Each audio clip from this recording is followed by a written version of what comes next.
यह वीडियो केवल शैक्षिक, ऐतिहासिक और जानकारी देने के उद्देश्य से बनाई गई है।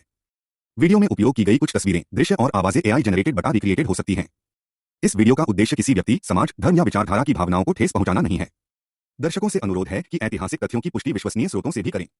एक ऐसा क्रांतिकारी जिसे अंग्रेज सबसे खतरनाक विद्रोही मानते थे, जिसने काला पानी की यातनाएं सही और जिसने अपनी पूरी जिंदगी राष्ट्र के नाम कर दी।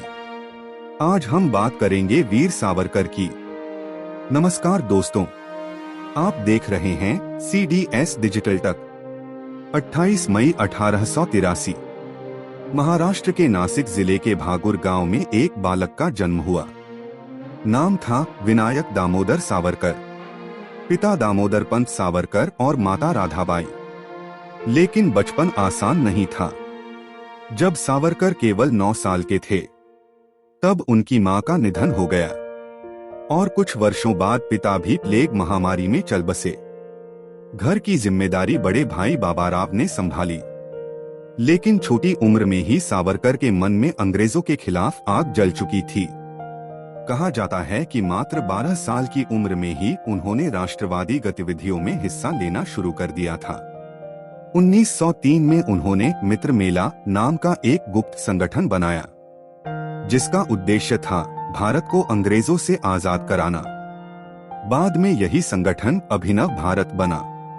पुणे में पढ़ाई के दौरान उन्होंने विदेशी कपड़ों की होली जलाई, जो उस समय एक बहुत बड़ा साहसी कदम माना जाता था।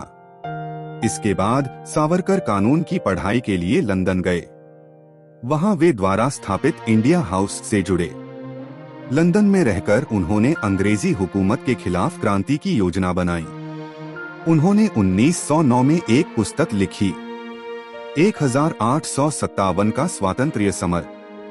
इस किताब में उन्होंने बताया कि 1857 केवल सैनिक विद्रोह नहीं, बल्कि भारत का पहला स्वतंत्रता संग्राम था। अंग्रेज इस किताब से इतने डर गए कि इसे प्रकाशित होने से पहले ही बैन कर दिया गया। सावरकर गुप्त रूप से क्रांतिकारियों तक हथियार और संदेश पहुंचाने का काम भी करते थे। 1910 में उन्हें गिरफ्तार कर लिया गया। भारत लाते समय उन्होंने फ्रांस के मार्सेलिस बंदरगाह के पास जहाज से समुद्र में छलांग लगा दी। कुछ देर के लिए अंग्रेज घबरा गए, लेकिन बाद में उन्हें दोबारा पकड़ लिया गया। फिर आया वो फैसला जिसने पूरे देश को हिला दिया। अंग्रेजों ने सावरकर को दोहरे आजीवन कारावास यानी 50 साल की सजा सुनाई। उन्हें भेजा गया अंडमान की कुख्यात, जहां कैदियों को अमानवीय यातनाएं दी जाती थीं। सावरकर को कोल्हू चलाने पर मजबूर किया गया, जंजीरों में बांधा गया, लेकिन उनका हौसला कभी नहीं टूटा। कहा जाता है कि जेल में कागज कलम न मिलने पर उन्होंने दीवारों पर कीलों और कोयले से कविताएं लिखीं। 1921 में उन्हें अंडमान से भारत वापस लाया गया। बाद में रत्नागिरी में नजरबंद रखा गया। इसी दौरान उन्होंने हिंदू कौन है नामक पुस्तक लिखी, जिसमें उन्होंने हिंदुत्व की अवधारणा को विस्तार से समझाया। सावरकर केवल क्रांतिकारी ही नहीं, बल्कि सामाजिक सुधारक भी थे। उन्होंने छुआछूत और जातिवाद का विरोध किया। रत्नागिरी में पतित पावन मंदिर बनवाया, जहां सभी जातियों को प्रवेश की अनुमति थी। हालांकि उनकी विचारधारा को लेकर आज भी देश में बहस होती है।